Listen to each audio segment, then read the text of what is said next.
Muy buenas tardes, bienvenidos a El Destape, por aquí por Radio Isla 1320 AM. Para los que nos sintonizan a través de las redes sociales, pueden vernos y escucharnos a través de radioisla.tv. También en mis redes sociales personales, Alexandra Lúgaro, en Facebook, Twitter e Instagram. Hoy vamos a dedicarle en nuestro programa a un tema que comenzamos a hablar la semana pasada, Lari, y por motivos de tiempo no pudimos tocarlo con mayor profundidad. Hace unos días, el jefe del negociado de manejo de emergencias y administración de desastres en Puerto Rico, el señor Carlos Acevedo Caballero, informó que ninguno de los municipios y solo 3 de las agencias de gobierno central habían entregado los planes de emergencia revisados. Esos planes de emergencia tenían como fecha límite el pasado 30 de abril. Sin embargo, las únicas entidades públicas que entregaron su versión del plan fueron los departamentos de Vivienda, Educación y Guardia Nacional. Ninguno de los municipios presentó sus planes y entre las diferentes preguntas que se le hizo al director, al jefe del negociado, él hablaba de que los planes que se tenían eran sumamente escuetos, que no servían como una fuente para tener los recursos disponibles. A manera de ejemplo, habló de que los planes de los municipios, muchos municipios decían, tenemos cierta cantidad de zonas inundables, pero no establecían cuáles eran esas zonas inundables. De igual forma, no establecían cuáles eran las necesidades específicas en términos de equipo, qué poblaciones eran más vulnerables, qué recursos tenían disponibles para una más rápida recuperación. Y es altamente preocupante, bajo la exposición que tiene Puerto Rico a desastres naturales, luego de ver lo que ocurrió con Irma María. La verdad es que no aprendimos nuestra lección y ya se acerca la temporada de huracanes, ya está a la vuelta de la esquina. Se acercaría la segunda temporada de huracanes después de María. O sea, que no estamos hablando, o sea, si nos hubiera cogido algo el año pasado, nos hubiera cogido en una condición precaria. Y nos lo hubiese lanzado a la época. Porque nosotros pensamos en huracanes, pero nadie está pensando en lo que Molinelli y otras personas nos han dicho y en lo que nos ha dicho la ciencia de que nosotros estamos en una zona sísmica y que es muy probable que haya un sismo mayor en Puerto Rico dentro de poco, porque el último sismo ya lleva muchísimo tiempo, así que es una alta probabilidad de que en algún momento dado tengamos y enfrentemos un sismo y tal vez hasta un tsunami. Y entonces no hay un plan. E inclusive cuando nos preparábamos para el programa, hicimos un ejercicio. Nosotros por texto nos preparamos para el programa, empezamos a hablar de los temas. Y es que usted vaya a Google. Usted que nos está escuchando, nosotros nos gusta hablar con evidencia. Vaya a Google y busque Plan de Emergencias Puerto Rico. Y le va a salir un link del gobierno de Puerto Rico. Cuando usted cliquea ese link, le va a salir un ups. Un ups. Y un niño asiático con una cara de tristeza. La página no está disponible. Y la pregunta que nosotros nos hacemos, mire, el plan de emergencia se supone que no será ni para el gobierno. El plan de emergencia es para la gente que va a enfrentar la emergencia cuando viene. Y recuerdo que una de las discusiones que se dio cuando empezaron los discursos estos de que estábamos trabajando un plan y había una propuesta de plan, era que el plan no se iba a publicar. Entonces, ¿para qué vas a hacer un plan? O sea, si yo como persona no voy a saber a dónde voy a acudir, a dónde voy a ir cuando ocurran los servicios. Y precisamente se supone, porque a mí me gusta hablar de primero que todo de la racionalidad. Racionalmente, después del huracán María, nosotras debimos haber pensado y decir contra. O sea, esto en el huracán María, esto nos cogió a todos en ropa interior, ¿verdad? Para decir. El propio gobierno aceptó que no estábamos preparados. Yo a veces me distancio un poco de ese discurso porque yo recuerdo los días antes del huracán, mientras se monitoreaba el huracán, al gobernador diciendo tenemos que estar preparados porque nunca hemos visto algo como esto. El gobernador sabía lo que venía. El gobierno sabía lo que venía. Y yo tampoco le voy a, ¿verdad?, atribuir maldad ni nada por el estilo, porque yo creo que hasta que llegó el huracán el gobierno hizo un excelente papel de información, sí, de publicar opinión pública, de trabajar con los medios de prensa, pero una vez llegó el huracán, aquí hubo una caída del sistema de gobierno. E inclusive yo identifico la caída de la percepción de control gubernamental y de unidad y ¿recuerdan de un equipo? Había un montón de hashtags que estaban corriendo.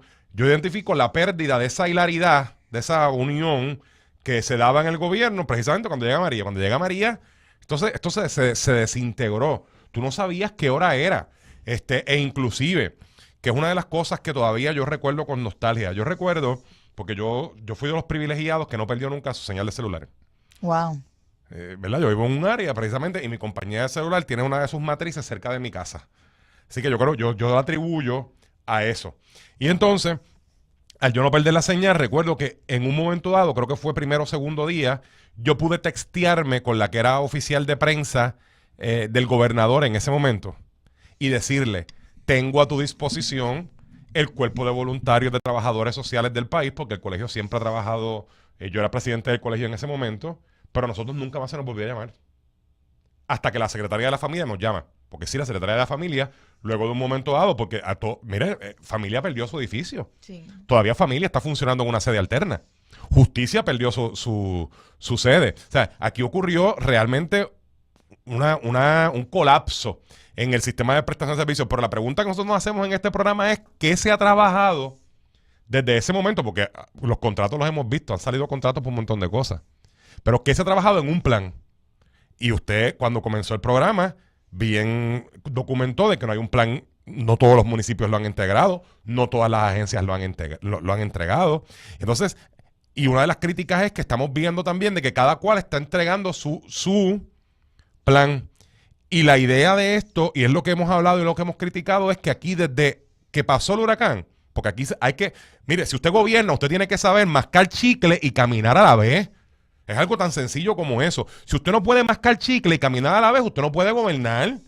Porque el gobierno requiere que la persona que está a cargo pueda trabajar desde múltiples dimensiones y tenga el liderato para asignar múltiples tareas y que las cosas estén corriendo. Mientras se daba la atención de emergencia, se tenía que inmediatamente comenzar, porque eso nos tomó en medio de la temporada de huracanes. Nos pudo haber partido otro huracán por en medio de esa misma temporada. Claro. Entonces, nombrar un equipo que trabajara un plan integrado, porque esa es mi preocupación como profesional del trabajo social, ahora como estudiante doctoral, que estoy viendo el trabajo social desde la perspectiva de la política social y de la planificación de política social, el análisis de política social, y es cómo nosotros podemos responder a la emergencia como un aspecto inherentemente social. Acuérdense que y lo repaso aquí, yo estoy aquí ubicado en este programa los miércoles como trabajador social. Ese es mi locus, de ahí yo parto. Entonces, a nivel social, la política social de respuesta a la emergencia tiene que ser una política integrada, una política donde ocurra, una vez parta la emergencia, sepamos. Yo quiero hacer esta pregunta. Ahora que estamos enfrentando la cercanía de la temporada de huracanes, ¿tenemos ya identificado los lugares regionales que van a ser los almacenes de abasto para que no se tenga que depender de los abastos de emergencia? Yo creo que esa fue una de las principales fallas del modelo que se utilizó como respuesta a los huracanes Irma y María, que se centralizó la emergencia en el famoso COE. A mí me daba pena ir al COE y yo iba allí porque no tenía servicio, no tenía la misma suerte que ustedes de tener señal, y para conseguir cualquier cosa por parte del gobierno, para los municipios en los que yo me enfoqué, que fue el centro del país, pues tenía que ir allí a buscar quién es el encargado del agua, quién es el encargado de esto, para entonces movilizar las cosas. Pero no llegaba allí, veía tantas personas allí comiendo, dando chistes en el aire acondicionado. Y los que estaban trabajando, porque también había gente que estaba trabajando, era como que cada cual estaba dando palos a ciegas. Entonces ahí tú veías, porque yo tuve la oportunidad de ir con personas del gobierno federal a llevar ayudas a lugares específicos, que en muchas ocasiones a un mismo sitio llegaban ayudas a ese mismo lugar, ayudas que ya no hacían falta porque ya alguien había llegado con esa ayuda. Entonces no había un patrón coordinado de identificar la necesidad para no duplicar esfuerzos. ¿Y qué tuvimos? Tuvimos comunidades que estaban preparadas desde la autogestión comunitaria. Y hubo comunidades que se prepararon y pudieron responder mejor que otras.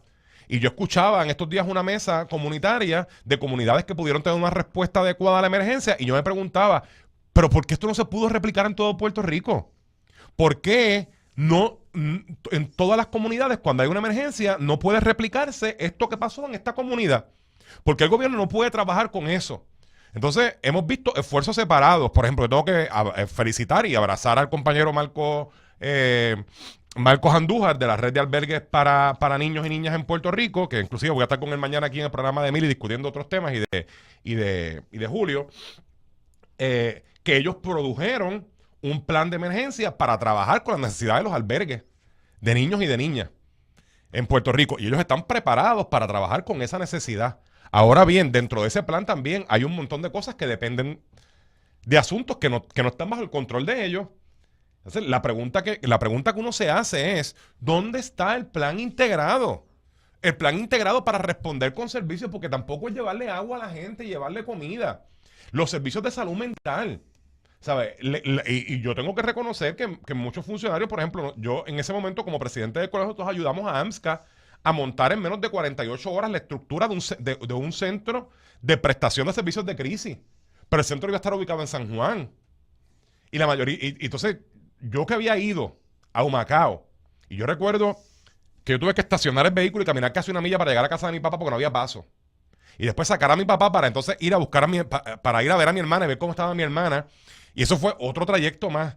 Y tú meterte en estos barrios de Humacao, que fue uno, como yo siempre digo, Humacao es uno de los pueblos del Comité de Bienvenida de los Huracanes. Sí, Humacao, sí. Yabucoa, esa área, y ver gente parada frente a la puerta de su hogar destruido, lo que quedaba de su casa, con la mirada perdida. Esa fue la misma experiencia que yo me llevé de personas que uno iba y estaban sentados en la acera viendo su casa destruida, niños, personas que decían, ustedes son los primeros que yo veo desde el huracán, nadie ha llegado aquí. Y por eso cuando mencionas que que el Colegio de Trabajadores Sociales ofreció el cuerpo de voluntarios que tenían, yo lo que pensaba durante el momento del desastre, inmediatamente luego era, aquí no solamente hace falta agua y suministros, aquí la gente necesita ayuda Pero- de personas que les escuchen, que les ayuden a lidiar con la crisis, con la pérdida. Entonces, yo todavía a estas alturas, cuando yo reflexiono en esto, porque esto es traumático. Y a veces uno se pone a ver una película o ve un desastre en un lugar y empiezan a correr las imágenes a uno, el estrés postraumático que esto le produjo a uno, le empiezan a correr las imágenes de María. Y una de las cosas que yo me pregunto es, y que todavía yo no entiendo es, ¿por qué no se usó a la Asociación de Psicología, a los trabajadores sociales, a gente que no estábamos buscando contratos? Estábamos buscando ayudar para hacer estudios de necesidades, para hacer inventario. Entonces, mientras eso sucedía, nosotros teníamos, por ejemplo, informes de locales del Departamento de la Familia. Y de nuevo, esto no es culpa, yo no estoy echando la culpa aquí a ningún funcionario, que no existe escrito en ningún sitio. Entonces, había locales del Departamento de la Familia donde la gente de ATFAN, que es la Administración de Familias y Niños, que están en una local, salían a hacer inventarios por la comunidad, pero los de ASEF, como eso no estaba en sus funciones, estaban allí en la local. Y los de AFAN metidos allá haciendo inventario en donde los de ASEF metidos en la oficina local. Que tiene que ver mucho, ahorita hablabas de cómo se le exige un plan de emergencia a cada municipio, a cada agencia, cuando la rueda ya está inventada, cuando uno verifica lo que está ocurriendo con manejo de desastres y reducción de riesgos a nivel internacional, ya está lo que se llama el protocolo de Sendai, donde las Naciones Unidas durante 3 años, múltiples cientos de países han tenido conversaciones como de cómo reducir riesgos, qué protocolos se deben activar para poder disminuir todas las posibilidades de afectar la calidad de vida durante el manejo de emergencia. Claro. En el caso de Japón, que muchos dicen que es el país que mejor preparado está para las emergencias, una de las áreas más importantes de sus planes es que integran los aspectos económicos, estructurales, legales, sociales y de salud. Todos están integrados en los planes en el plan de emergencia nacional de Japón. Yo estaba viendo las medidas específicas que ellos han ido incorporando y uno ve que Japón es el lugar con mayor cantidad de sismos anualmente y otros lugares que también están expuestos a una gran cantidad de sismos como San Francisco tienen protocolos de emergencias en múltiples lugares, pero no solamente es preparar a la gente para sismos, prepararlos para tifones, huracanes, erupciones volcánicas, ataques terroristas. Bueno, Japón tiene hasta una educación que lleva a toda su ciudadanía en caso de un ataque de misiles. Claro. O sea, hasta las cosas que uno pensaría, esto es lo menos probable que podría pasar, pero estamos viendo cómo hay un componente educativo desde la escuela, en todas las jerarquías de educación, desde la familia, tienen proyectos familiares de educación, tienen proyectos de cómo vamos a comunicar a la ciudadanía en caso de emergencia. Aquí no es solamente si las telecomunicaciones se caen, ellos tienen autoparlantes ubicados en áreas específicas de Japón, donde todo el mundo se puede enterar de la emergencia que está ocurriendo. Esa emergencia solo hacen en 5 idiomas cada vez que hay una posibilidad de una emergencia. Preparan a la gente sobre cómo reaccionar. Los medios de comunicación tienen la responsabilidad de difundir cierto tiempo de sus transmisiones, videos de emergencias pasadas, donde la gente vaya viendo y hayan expertos que le digan, mira lo que hizo este señor aquí, él sale de aquí, esto es un error, para que la gente pueda ver con emergencias reales y videos de emergencias reales qué se pudo haber hecho mejor, cómo usted tiene que reaccionar. Hay una plaza donde se trabajan los simulacros, 1,000 personas al día son educadas en esas plazas para manejo de riesgo, donde se les dice cómo van a responder ante un terremoto, o sea, es impresionante, y no solamente países como Japón, Chile ha trabajado muchísimo en su manejo de emergencias. Ya me están diciendo que vamos a la pausa, pero luego de la misma, Lari, quiero que hablemos sobre... Es que usted ha dado en el clavo, integración. Y acá la política pública en Puerto Rico ha estado montada en todos los aspectos, no en emergencia, en todo. En la pobreza, en género, en todo. Ha estado montada en la desintegración. Y entonces uno se pregunta por qué el país está tan dividido. Es que toda la estructura del país está desintegrada. Yo creo que es porque quieren simplificar la forma de abordar los problemas y piensan que compartamentalizándolos es la forma más fácil de lidiarlo, pero se le olvida que son estructuras complejas, claro, que las variables inciden una sobre otra. Si no lo resuelve utilizando todos los mecanismos, todas las variables que van a incidir a la hora de la situación real, pues la verdad es que no estás haciendo nada, estás poniendo un parcho.